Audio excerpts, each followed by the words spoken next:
Bueno, buenas tardes. Mi nombre es Silvia Hernández. Soy médica de planta y docente de la primera cátedra de medicina.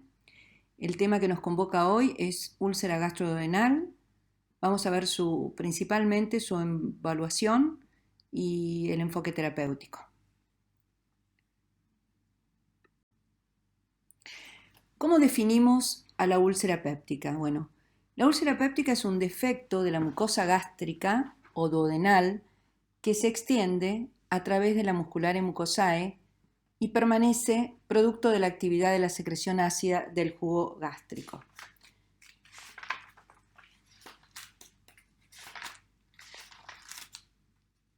En más de la mitad de los casos se puede localizar a lo largo de la curvatura menor y en la unión del cuerpo con el antro gástrico.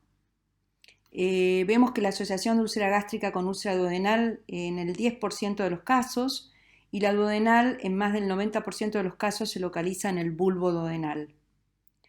La mayoría de las úlceras pépticas se asocian a gastritis crónicas por Helicobacter pylori y no así las agudas o crónicas causadas por AINE o por estados hipersecretores. Pero bueno, ¿qué necesitamos conocer o qué necesitan conocer acerca de la úlcera péptica?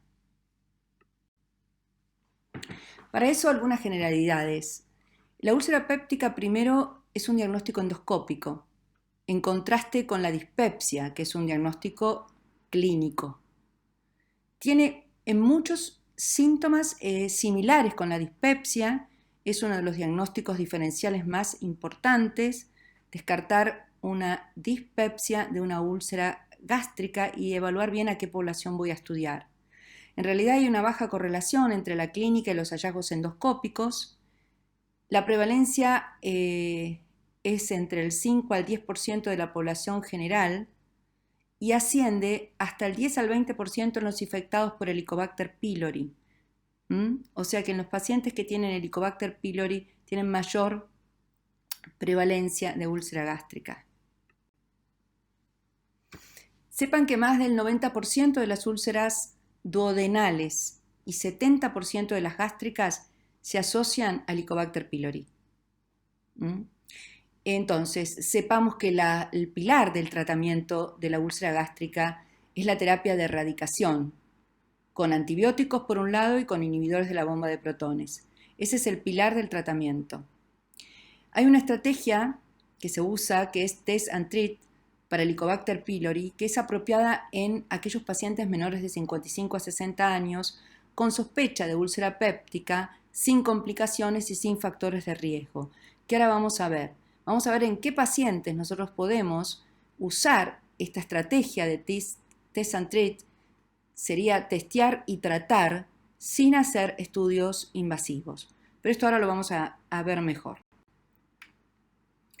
Sepamos que la úlcera péptica sigue siendo causa significativa de alta morbimortalidad, que 2/3 de los pacientes que sufren úlcera péptica son asintomáticos y que en pacientes con síntomas la forma más común es el dolor epigástrico.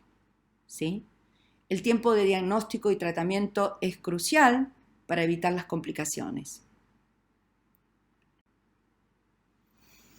Sepamos también como tip que los inhibidores de la bomba de protones son importantes en la prevención y tratamiento de la úlcera péptica y disminuyeron su incidencia, pero también hay que tener en cuenta evitar el sobreuso. Hay muchos pacientes que quedan tratados crónicamente con inhibidores de la bomba de protones, especialmente lo vemos mucho en la población geronte, polimedicada, que suelen tener en forma permanente inhibidores de la bomba de protones. Entonces, si bien son importantes en la prevención y el tratamiento, hay que evitar el sobreuso. La úlcera gástrica, tengamos en cuenta que debe ser seguida con endoscopía hasta su curación o hasta descartar malignidad si no se pudo hacer en la primera instancia de la endoscopía. Si yo no conseguí una buena biopsia en la primera endoscopía o no pude ver bien las características de esa úlcera, yo debo seguirla con un control endoscópico a la gástrica, no así a la úlcera duodenal, que no necesitamos hacer una endoscopía de control. Y por supuesto, bueno, aquellos pacientes que presentan complicaciones graves como hemorragia, perforación, penetración u obstrucción deberán tener una derivación urgente. Bueno, sepamos que la incidencia de la úlcera gástrica ha disminuido sobre todo debido a la erradicación del Helicobacter pylori y el uso de los inhibidores de la bomba de protones, como dijimos antes. Pero no se observa disminución de sus complicaciones, no se ha observado disminución de las complicaciones en determinadas poblaciones, como en las mayores, poblaciones envejecidas, mayores con comorbilidades, o en los pacientes que tienen un gran uso de medicación ulcerogénica, especialmente en los consumidores de AINE, en los cuales persisten con alta mortalidad. Sepamos también que el Helicobacter pylori no solo es importante su erradicación para un buen tratamiento de la úlcera péptica, sino también porque se lo vio asociado con cáncer gástrico. Entonces, de ahí la importancia de su erradicación. La úlcera gástrica se presenta con mayor pico entre los 55 y 65 años. La úlcera duodenal, en cambio, tiene un pico menor de incidencia a los 45 años y ambas tienen la misma incidencia en ambos sexos. Se vio que la aspirina, al igual que los AINES, están más asociados a úlceras gástricas que a duodenales.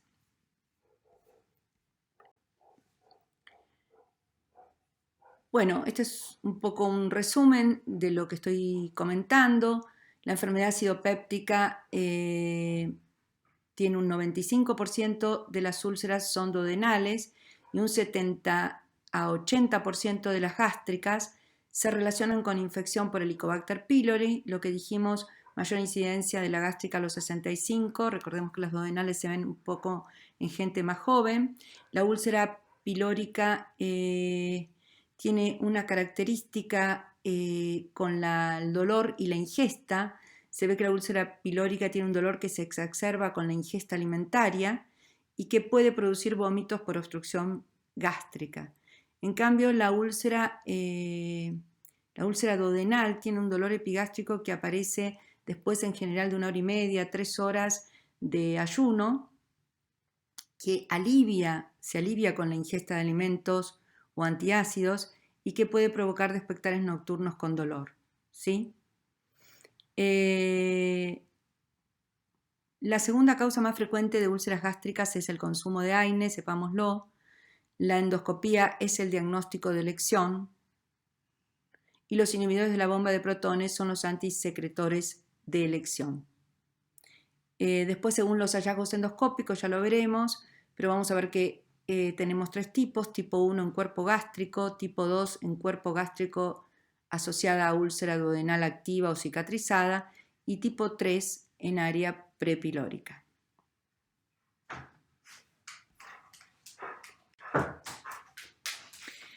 Bueno, ¿cuáles son considerados factores de riesgo para la úlcera péptica? Se sabe que la aspirina y los AINES aumentan el riesgo y causan el 10% de las úlceras pépticas. Los AINES están más asociados a úlcera gástrica, ¿sí? Los inhibidores de la COX-2 tienen menor riesgo de úlcera péptica que los AINES. Y las úlceras marginales, que es un tipo de úlceras que son vistas asociadas más al bypass gástrico.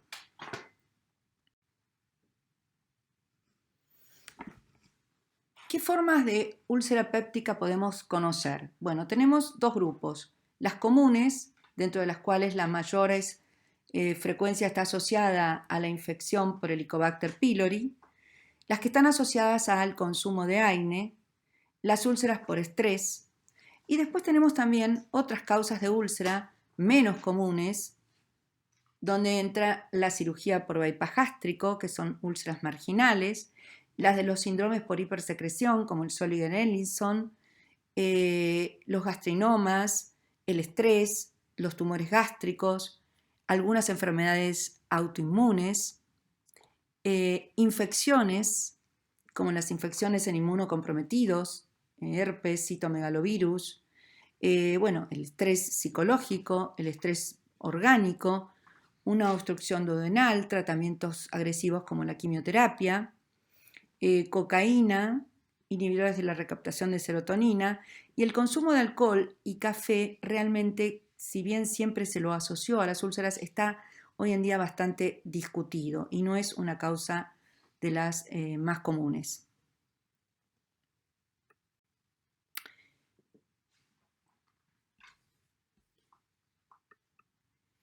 Bueno, en cuanto a la fisiopatología, se vio que en realidad la patogenia es una consecuencia de un desequilibrio entre los factores agresivos y defensivos de la mucosa gástrica.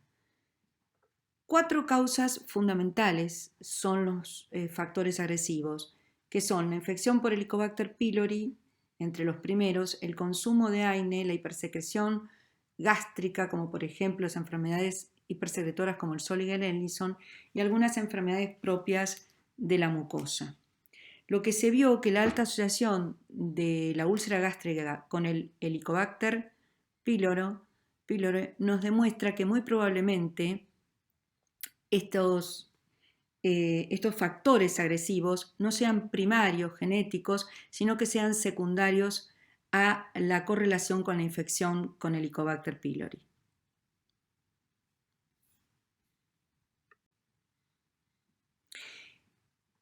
El Helicobacter pylori aumenta la secreción de ácido clorhídrico, favorece la metaplasia susceptible a la acción del ácido, estimula la respuesta del huésped a la secreción de interleuquina, factor de necrosis tumoral, reduce la efectividad de los sistemas de defensa.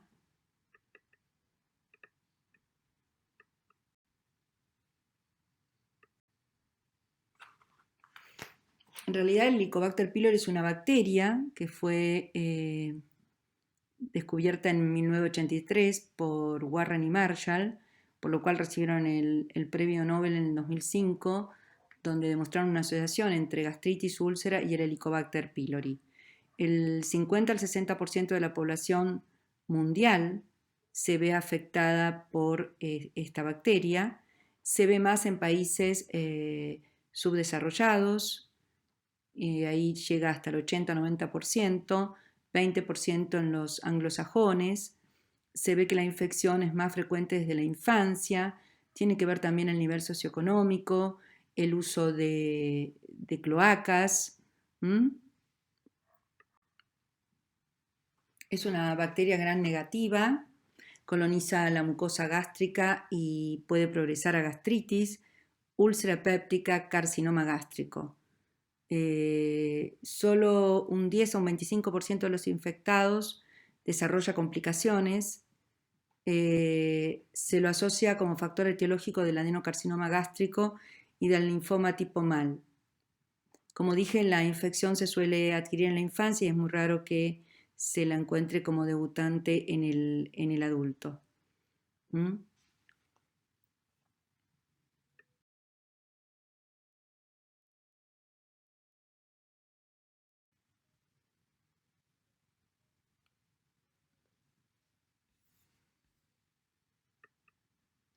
Lo que vemos en la anatomía patológica que produce puede producir una gastritis crónica activa con un infiltrado inflamatorio y una reacción aguda, pero también puede producir una gastritis crónica atrófica, multifocal, lo que habla de una evolución de larga data, donde ya se ve atrofia glandular, metaplasia intestinal. Esta ya es una situación de riesgo para el adenocarcinoma y cuando esto se encuentra en las endoscopías deben controlarse de cerca porque es un sitio para el desarrollo de un probable adenocarcinoma. Bueno, ¿cuál es la clínica de la úlcera péptica? Dijimos que el síntoma más importante es el dolor epigástrico retroesternal. Un 50% suelen ser asintomáticos.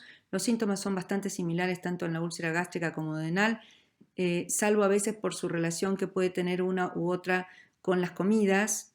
Puede aparecer náuseas o vómitos, eructos, saciedad precoz, distrés postprandial, En realidad hay muy baja relación entre síntomas y hallazgos endoscópicos. Podemos tener pacientes prácticamente asintomáticos con una molestia epigástrica, donde en la endoscopía nos encontramos con una úlcera importante, o la inversa.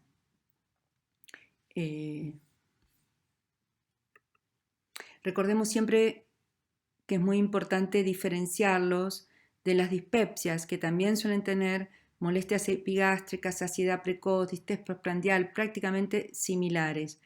Y ahí es donde nosotros tenemos que evaluar muy bien los signos de alarma.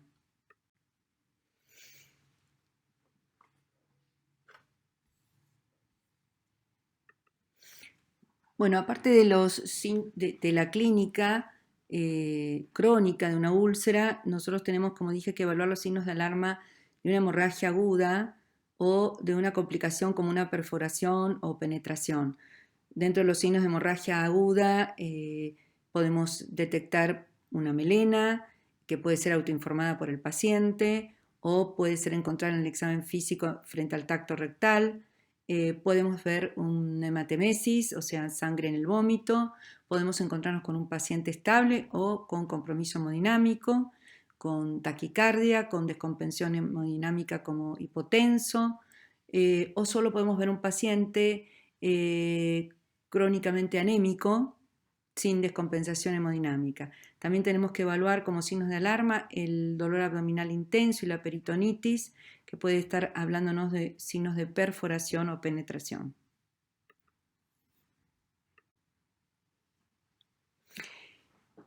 Pero también tenemos que tener en cuenta otros signos de alarma.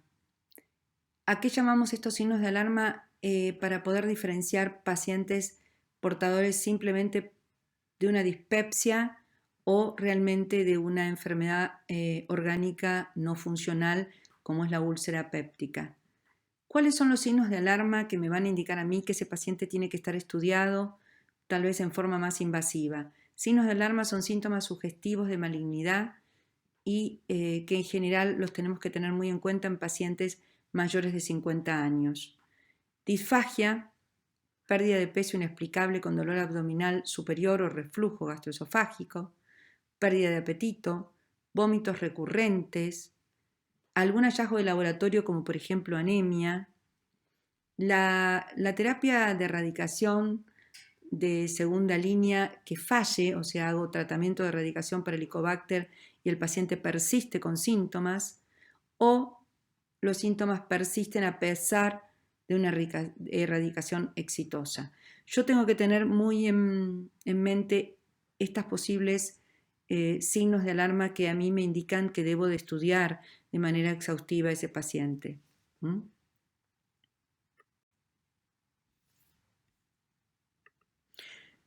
¿Cuáles son las complicaciones que puedo ver entonces en una úlcera? La hemorragia. La hemorragia es la más frecuente, entre el 19 a 57 por 100.000. La perforación, que es menos común, penetración en otro órgano u obstrucción. La hemorragia puede ser una hemorragia crónica, silente, sin compromiso de su estado general, o una hemorragia aguda que me lleve a tomar una conducta de urgencia. Las complicaciones tienen desde ya alta mortalidad, 10% en la hemorragia, mucho más en la perforación, 23%, y alta mortalidad dentro del primer mes posterior a una complicación. ¿Qué tengo que tener en cuenta para el diagnóstico de estos pacientes? Bueno, como en todo paciente y en toda patología, lo más importante tenemos que saber qué es la historia clínica. Y sabemos, muchas veces lo decimos, que de la historia clínica entre el 80% de una buena historia clínica nos va a ayudar el interrogatorio. En el interrogatorio yo tengo que evaluar primero de todo los factores de riesgo, las comorbilidades, el grupo etario frente al que estoy. No es lo mismo un diagnóstico de una úlcera en un geronte, en un joven. Necesito hacer un interrogatorio frente a qué síntomas tiene el paciente, si los puede relacionar con las comidas, si calma con la alimentación, si tiene despertares nocturnos, con dolor, el consumo de tabaco, de alcohol, que si bien no está del todo comprobado, es un factor de riesgo, medicamentos, y ahí es la primera pregunta, el uso fundamentalmente de antiinflamatorios. Esto se ve mucho en los gerontes, que por diferentes dolores, especialmente por osteoartrosis, hacen alto consumo de antiinflamatorios no esteroides, el antecedente de una úlcera previa. ¿Y qué tengo que evaluar en el examen físico? Primero tengo que saber si el paciente está compensado o descompensado, con lo cual tengo que evaluar los signos vitales como pulso, tensión arterial, fijarme fundamentalmente si tiene ortostatismo o no tiene, lo que me va a indicar que hay una pérdida de la volemia importante, hacer una palpación del abdomen, un tacto rectal y evaluar si el paciente presenta algún signo de alarma, ¿sí? Un sangrado macroscópico, melena, hematemesis, alguna masa palpable en el abdomen, un abdomen peritoneal. Entonces tengo que hacer una buena evaluación primero si el paciente tiene riesgo de vida, tiene compromiso hemodinámico, ¿sí? Y qué factores de riesgo presenta.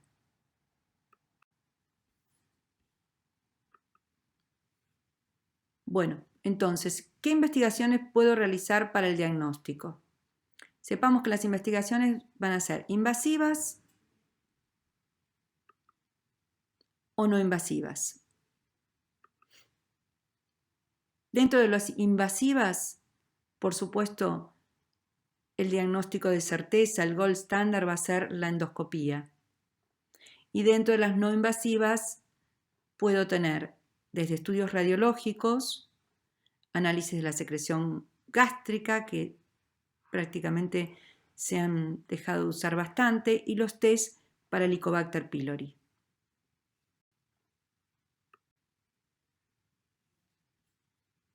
Dijimos dentro de los estudios invasivos que estaba la endoscopía, es el estudio de elección, es diagnóstico y muchas veces terapéutico. Todo paciente, ¿a quién voy a estudiar?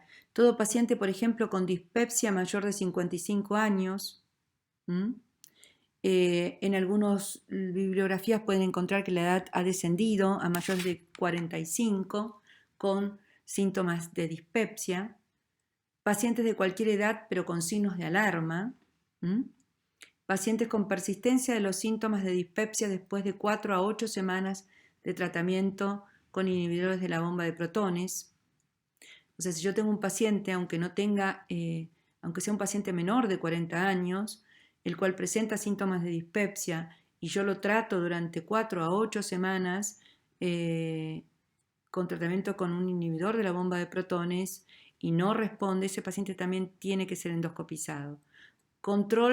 Los controles posteriores a tratamientos endoscópicos en la úlcera gástrica. Y la otra indicación de la endoscopía es en las terapias endoscópicas hemostáticas.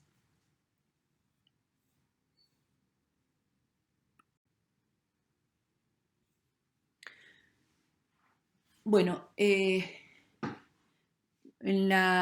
1974 el doctor Forrest desarrolló y publicó una escala que lleva su nombre para clasificar las úlceras sangrantes y pronosticar el riesgo.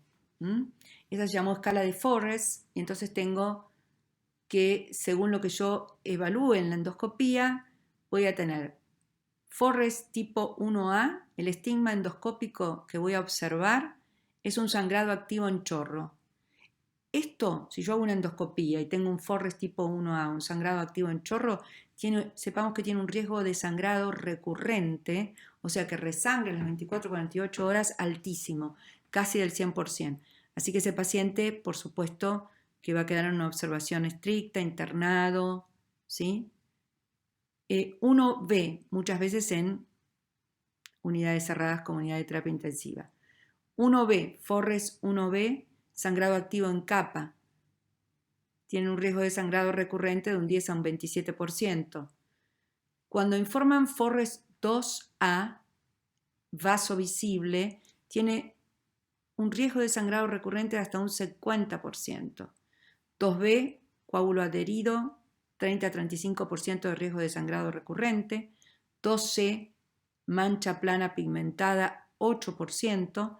Y 3, una úlcera con base limpia, riesgo de sangrado muy bajo.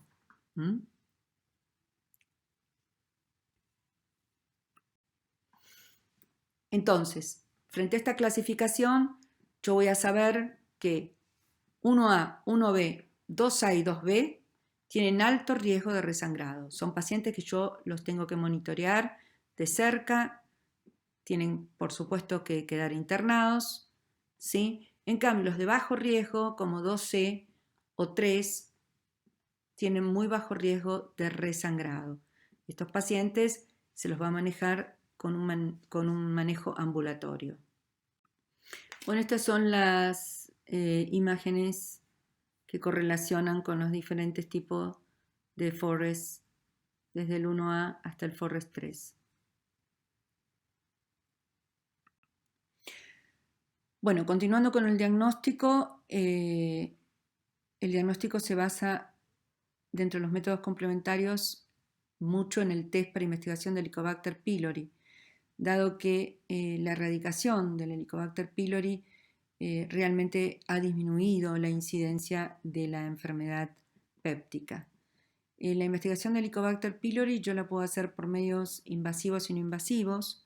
Invasivos es a través de una videoendoscopía alta, que en general es la que estuvimos viendo que se indica en todo paciente con signos de alarma y en toda población mayor de, oscila entre 50 y 60 años. Y ahí tengo dos posibilidades, usar el test de ureasa rápido o histología. ¿Qué es el test de rápido de la ureasa? Este consiste en la utilización de un medio líquido sólido, rico en urea, que contiene un marcador de pH, en el que se introduce una o más biopsias gástricas que se toman durante la endoscopía. Siempre, cuantas más biopsias se tomen, más posibilidades de certeza. Si el Helicobacter pylori está presente en la biopsia, la actividad ureasa de la bacteria hidroliza la urea en amonio y dióxido de carbono. La liberación de amonio aumenta el pH y entonces produce en minutos un cambio del color del marcador de pH. Ese test lo tengo en el momento. O también puedo hacer un estudio histopatológico, entonces hacerlo sobre la biopsia. Por supuesto que este estudio histopatológico, la biopsia, tienen mayor sensibilidad y especificidad muy elevados, mayor que el test rápido de la ureasa, en general es el que usamos, es más caro y el resultado no es inmediato, pero la verdad que es el que se usa, es la biopsia, el estudio histopatológico. Y después tenemos los métodos no invasivos, llamado estrategia test and treat, que es testear y tratar, que en general este es el que usamos para pacientes con síntomas sugestivos, pacientes menores de 50 años, pacientes sin factores de riesgo. También es el que usamos para controlar después de un tratamiento erradicador del Helicobacter pylori. Recomendamos realizar un test no invasivo, más o menos a las 4 semanas, con este test que se llama Test and Treat.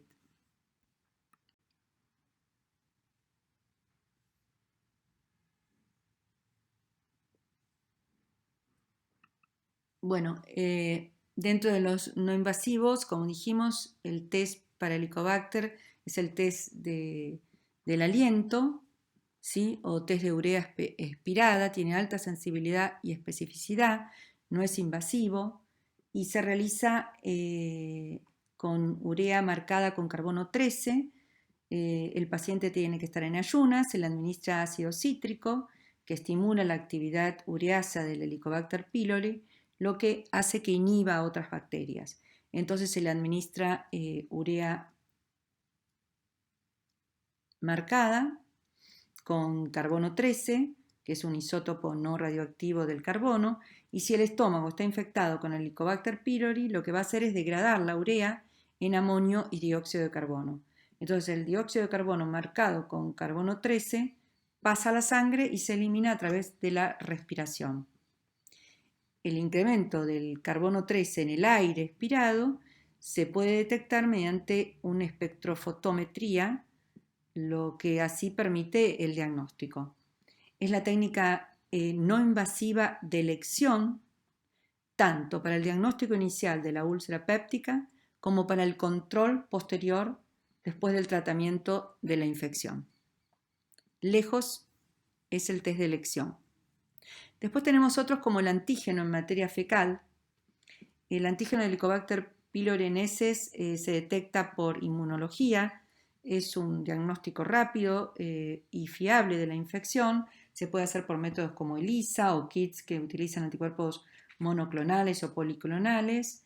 Y es una técnica alternativa válida, pero ligeramente inferior al test del aliento. Y después tenemos las serologías que tienen mucha menor sensibilidad y especificidad.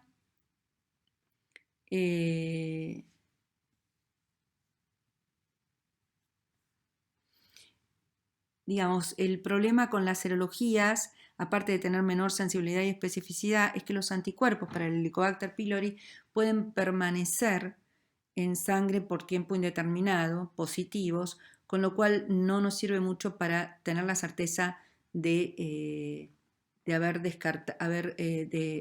erradicado el Helicobacter. El sangrado, el uso de inhibidores de la bomba de protones, los antibióticos podrían causar falsos negativos. Así que en general para cualquiera de los test hay que discontinuar ambos previamente. Los inhibidores de la bomba de protones 2 semanas y los antibióticos 4 semanas antes. Las serologías tienen alta sensibilidad, baja especificidad y bueno, una prueba negativa lo descarta, pero una positiva, como dije, como los anticuerpos permanecen por tiempo indeterminado, necesita ser confirmado por otra prueba porque no lo confirma. Bueno, este es un cuadro con el resumen un poco de todos los exámenes diagnósticos no endoscópicos o no invasivos que acabo de comentar. Sepa que la más usada es la prueba de urea en el aire expirado.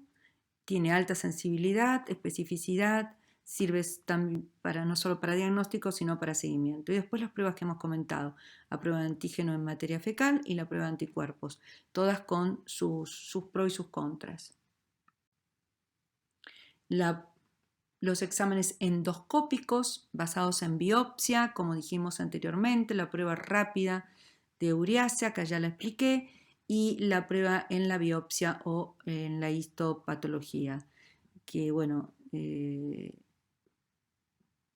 muchas veces esta prueba de histología en pacientes con resistencia a los diferentes tratamientos, muchas veces tenemos que usar la histología y la misma nos sirve, es de alta sensibilidad y especificidad. Por supuesto, detecta el Helicobacter pylori, pero también la puede utilizar para hacer evaluación de sensibilidad antibiótica cuando son gérmenes multiresistentes. La prueba de la histología.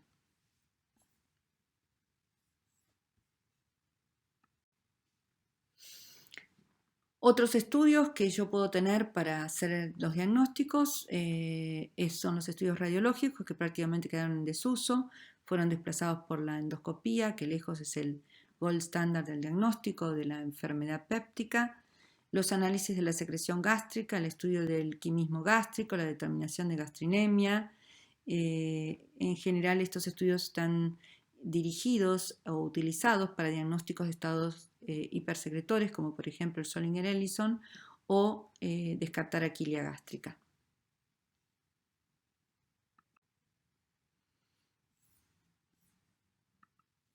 Bueno, este es un algoritmo para ver cómo enfocamos el paciente que consulta con síntomas dispépticos.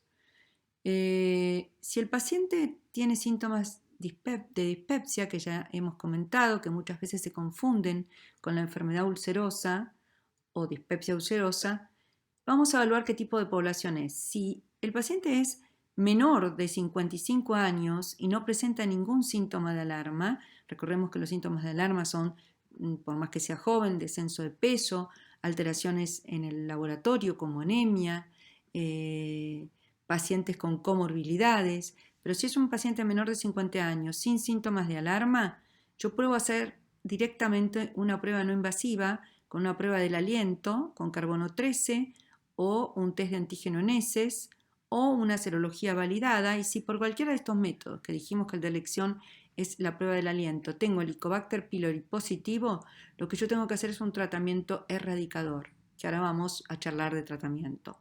Si hay persistencia de los síntomas pese al tratamiento, continúo 4 a 8 semanas con un tratamiento con un inhibidor de la bomba de protones solo, y si persisten así todos los síntomas, ahí considero la gastroscopía. ¿Qué pasa si el paciente con síntomas dispépticos es un paciente mayor de 55 años o con alguno de los síntomas de alarma?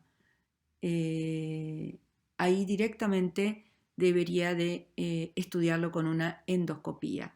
Si el Helicobacter pylori es negativo, entonces hago un tratamiento solo con inhibidores de la bomba de protones, según la patología, si es una gastritis o una úlcera, y haré solo el tratamiento por 4 a 8 semanas con un inhibidor de la bomba de protones, según la patología que sea, y después, si persisten los síntomas, ahí sí considero reendoscopizarlo.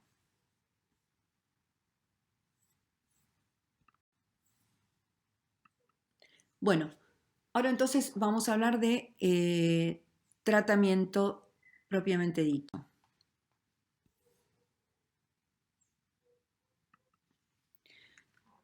Bueno, con respecto al tratamiento, el tratamiento se va a basar en la erradicación, por supuesto, del Helicobacter pylori, si es positivo, la eliminación de factores de riesgo, especialmente el consumo de AINE, la inhibición de la secreción ácida con bloqueantes H2 que prácticamente han caído en desuso y fueron reemplazados por los de elección, que son los inhibidores de la bomba de protones.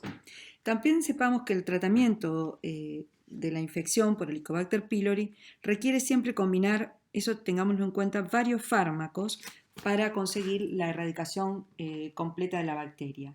Y la pauta más utilizada en nuestro medio para el tratamiento inicial es la llamada triple terapia, que combina un inhibidor de la bomba de protones asociado a claritromicina y un segundo antibiótico que puede ser habitualmente amoxicilina o metronidazol, y esto lo vamos a hacer como pauta general durante 7 a 10 días.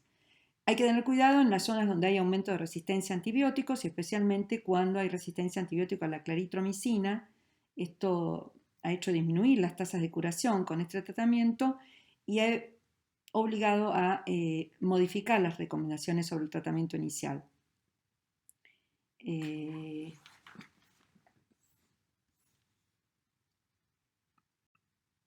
¿Cuáles serían las indicaciones entonces de tratamiento de la infección por Helicobacter pylori? Bueno, por un lado la dispepsia no investigada, la úlcera gastroduodenal, la duodenitis erosiva, el linfoma tipo MALT, la resección de un adenocarcinoma gástrico, familiares de primer grado de pacientes con cáncer gástrico y pacientes que van a requerir tratamiento prolongado con un inhibidor de la bomba de protones. En todos estos grupos yo tengo indicación de realizar tratamiento para infección por Helicobacter pylori.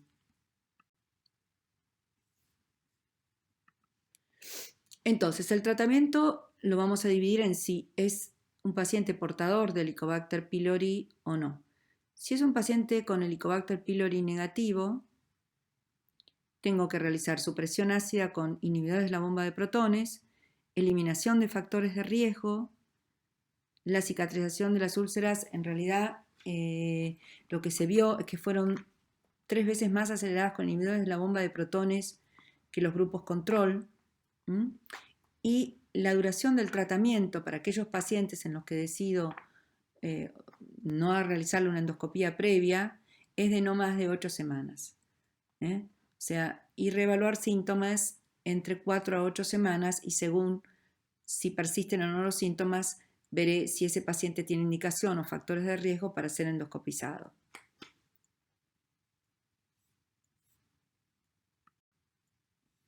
Ahora, ¿qué pasa si nosotros tenemos un paciente portador de Helicobacter pylori?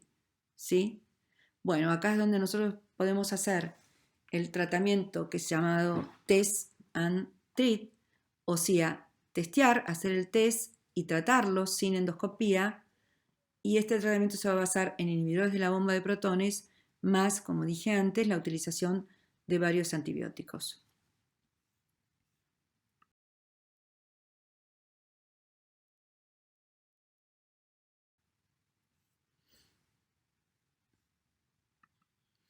Si en el tratamiento voy a utilizar los inhibidores de la bomba de protones, los puedo usar en forma oral o endovenoso. Esto va a depender del compromiso del paciente. Si está con un sangrado activo, bueno, ahí voy a utilizarlo endovenoso con 80 miligramos en bolo y 8 miligramos hora durante 3 días. Y si son pacientes que están sin sangrado activo, voy a comenzar el tratamiento con inhibidores de la bomba de protones por vía oral. Y según ellos sean omeprazol, 40 miligramos día, pantoprazol 40 miligramos día, esomeprazol 40 miligramos día, dexlansoprazol de 30 a 60 miligramos día. Y este tratamiento lo voy a mantener durante 4 a 8 semanas.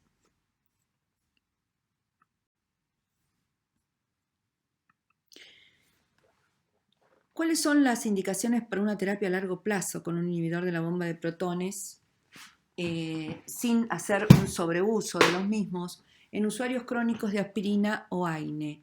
¿Pero en qué grupos? En pacientes mayores de 65 años, en pacientes con antecedentes de una enfermedad ulceropéptica, especialmente aquella que tuvo complicaciones como sangrado, pacientes que van a usar AINE en dosis altas o combinados con aspirina, esteroides, inhibidores selectivos de la captación de serotonina o anticoagulantes. Esos pacientes necesitarían mantener una terapia con inhibidores de la bomba de protones crónica. Uso de aspirina incluso a dosis bajas en pacientes de edad avanzada, particularmente combinados con los medicamentos anteriormente mencionados. Estos pacientes tienen indicación de terapia a largo plazo con inhibidores de la bomba. En cuanto al tratamiento, va a depender de si es una úlcera gástrica o una úlcera duodenal. La úlcera gástrica tiene que ser tratada hasta confirmar la erradicación del Helicobacter por endoscopía. O sea que va a tener que ser reendoscopizada. La úlcera duodenal con Helicobacter pylori positivo, con su presión ácida incluida en la erradicación, además del antibiótico, no requiere control endoscópico post-tratamiento. Los tratamientos son de 7 a 14 días. Lo que se vio es que 7 días en general tiene mayores recaídas, así que lo que está recomendándose son 10 días por lo menos, de 10 a 14 días. También puede usar el test and treat, que es hacer un test para detección de Helicobacter pylori, por ejemplo, un test en aire expirado, tratarlo sin endoscopía previa y tratarlo, esto difiere en las guías, hasta 8 semanas, algunas hablan de 4, otras hablan de 8, y reevaluar a las 8 semanas. Si el paciente, sin factores de riesgo, menor de 50 años, y respondió bien a un test and treat sin endoscopía, uno puede controlarlo y no hacer más nada.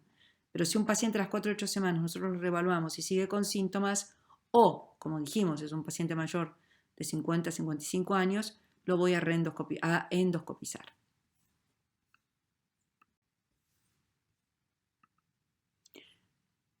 Bueno, estos son los regímenes que utilizamos para erradicar el Helicobacter pylori. Como van a ver, tenemos terapia de primera línea, terapia de segunda línea y terapia de tercera línea, según la respuesta del huésped y según la sensibilidad que tengamos a los diferentes antibióticos.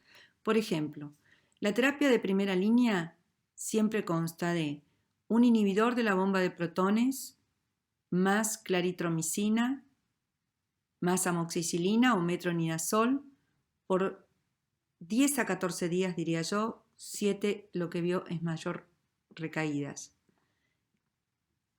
Esto lo podemos hacer si tenemos baja resistencia a la claritomicina, baja resistencia al metronidazol o a la combinación de ambos. Entonces puedo usar inhibidor de la bomba de protones, claritro, amoxi o metronidazol por 10 a 14 días. ¿Cuál sería la terapia de segunda línea? Agregar bismuto. Bismuto cuádruple. Esto significa al esquema anterior, un inhibidor de la bomba de protones, claritro más amoxi, metronidazol, o sea, 3 antibióticos, más bismuto. O, segunda línea, un inhibidor de la bomba de protones, más levofloxacina, más amoxicilina. Y si ya tengo que pasar a una tercera línea de terapia, en pacientes que no responden a ninguna de las distintas líneas, esto va a estar basado en la histopatología y en los test de susceptibilidad antibiótica de Helicobacter con una biopsia. ¿Qué pasa en las zonas donde tengo alta resistencia a la claritro y baja el metronidazol, pero alto a la claritro? También agrego al esquema bismuto, ¿sí? O hago un esquema concomitante con terapia cuádruple. ¿Cómo sería esto? La terapia concomitante sería utilizar simultáneamente un inhibidor de la bomba de protones más amoxi, claritro y metronidazol por 10 días. Si, tampoco responde, tengo que ir a una segunda línea basada en la test de susceptibilidad a nivel histoquímico. Y si la sensibilidad, la resistencia, es alta tanto a la claritro como a la combinación de claritro y metronidazol, tengo que usar bismuto con un esquema cuádruple. Ahora lo vamos a ver un poquito mejor. Bueno, este es un algoritmo de tratamiento de infección por Helicobacter pylori, pero que lo vamos a ver mejor desarrollado en las próximas diapositivas. Igual ténganlo para repasarlo a modo después de resumen.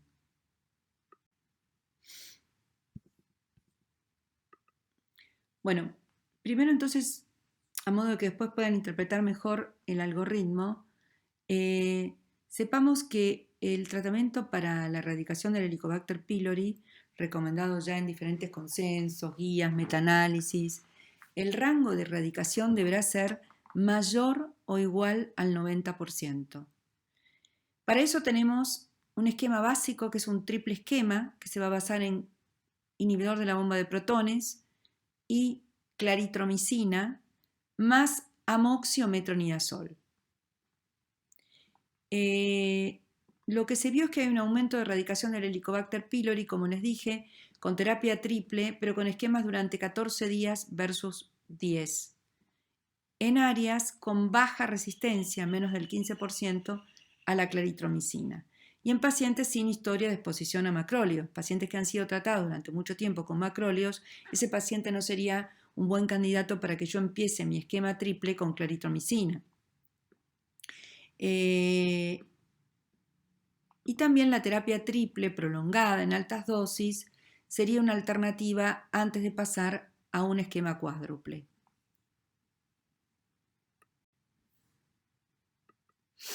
El esquema cuádruple incluye el bismuto y la tetraciclina, unidos al metronidazol y un inhibidor de la bomba de protones.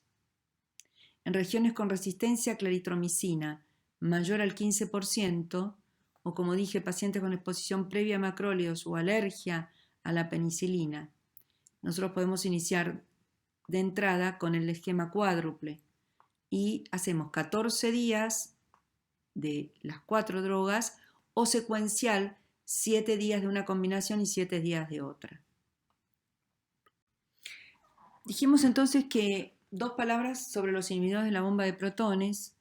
El tratamiento de elección es la asociación siempre a los antibióticos, a los diferentes esquemas que yo decía usar, es la asociación de un inhibidor de la bomba de protones. Pero se vio que en la atención primaria hubo un sobreuso de los inhibidores de la bomba de protones y entre un 36 a un 63% de los usados en hospitales podrían también ser inadecuados. Esto se basa en indicaciones no documentadas, en tratamientos continuos sin reevaluación, en pacientes añosos con aspirina y AINE, que si bien en algunos tienen indicaciones, en otros no se controlan y aumenta el sobreuso.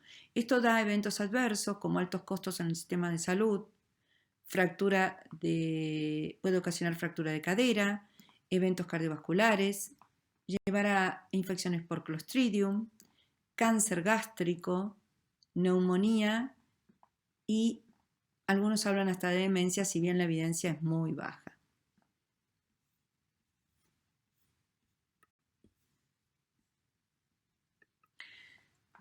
Dos palabras sobre los inhibidores de los receptores H2 que quedaron un poco olvidados y superados en realidad por los inhibidores de la bomba de protones. Fueron introducidos en 1976, su uso quedó limitado desde el 80, superados por los inhibidores de protones.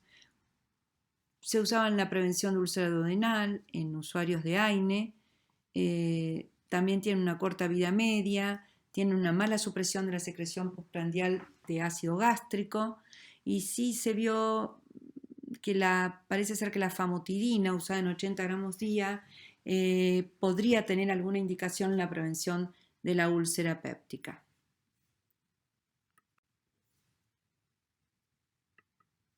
Bueno, a modo de resumen, entonces diríamos que el tratamiento siempre se recomienda la combinación de varios antibióticos y de un inhibidor de la bomba de protones. Para tratamiento de primera línea tengo o terapia cuádruple concomitante, que sería un inhibidor de la bomba de protones cada 12 horas, amoxicilina 1 gramo cada 12 y metronidazol 500 cada 12, claritromicina 500 cada 12. O bien puedo empezar con una terapia triple, que sería inhibidor de la bomba de protones en dosis doble, 60 miligramos cada 12, el lansoprazol, o 40 cada 12 el omeprazol, u 80 cada 12 el pantoprazol, 40 cada 12 el rabeprazol o esomeprazol, amoxicilina y claritromicina. En caso de alergia a la amoxicilina, lo sustituimos por metronidazol. Y la duración del tratamiento dijimos que no puede ser menor a 10 a 14 días. Las alternativas a esta terapia puede ser una terapia cuádruple clásica, donde le agrego bismuto, o sea, un inhibidor de la bomba de protones, tetraciclina, metronidazol y succinato de bismuto con la misma duración, o bien hacer un tratamiento secuencial que sería un inhibidor de la bomba de protones durante 10 días, amoxi los primeros 5 días y después metronidazol los últimos 5 y claritro los últimos 5, siempre junto con un inhibidor de la bomba de protones con un tratamiento no menor a 10 días. Tratamiento de segunda línea si no hubo respuesta al tratamiento de primera línea o a las alternativas al tratamiento de primera línea, tanto sea triple o cuádruple. Tengo tratamiento triple, tratamiento cuádruple clásico, alternativas al tratamiento cuádruple clásico con el agregado de bismuto.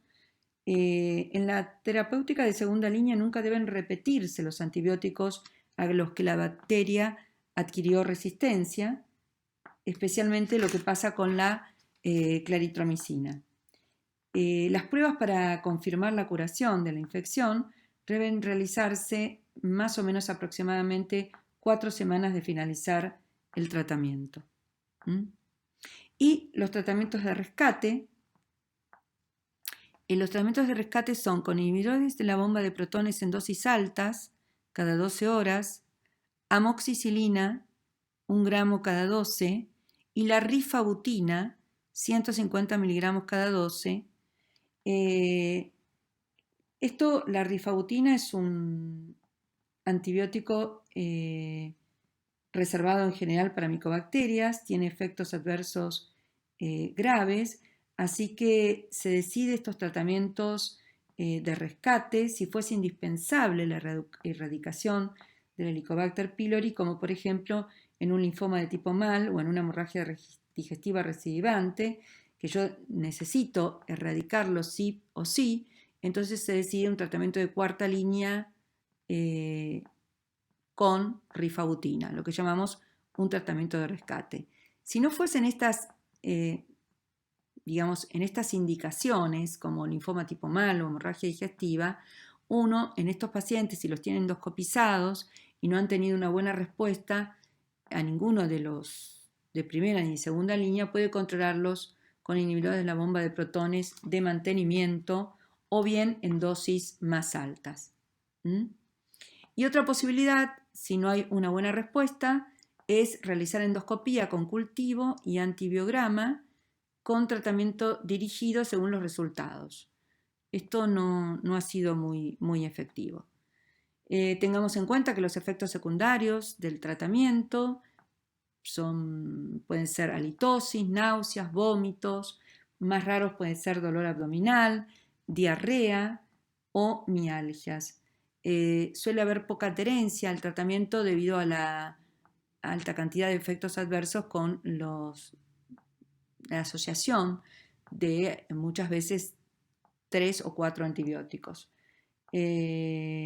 Otros efectos más raros, efectos adversos como la tendinitis, que se puede ver en el uso de levofloxacina o rotura tendinosas.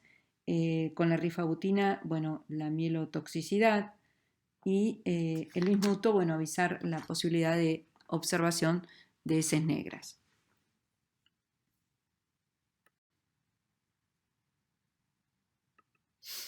Bueno, y solo para que sepan que son otras posibilidades, no me voy a explayar en ellas, sepan que está otra posibilidad de rescate, es la angiografía frente a pacientes sangrando con hemorragias digestivas, con falla de tratamiento endoscópico hemostático o con alto riesgo para llevarlo a una cirugía. Esa sería alguna de las indicaciones de la angiografía. Bueno, y sepamos también que tenemos la cirugía como otra terapéutica en general de rescate frente a fallas de tratamiento hemostáticos endoscópicos en pacientes con descompensación hemodinámica, sangrados activos, resangrado en 2 endoscopías terapéuticas o en pacientes con complicación como perforación u obstrucción. La verdad que la cirugía hoy es mucho menos usada debido al gran uso de los tratamientos hemostáticos endoscópicos. Bueno, muchas gracias.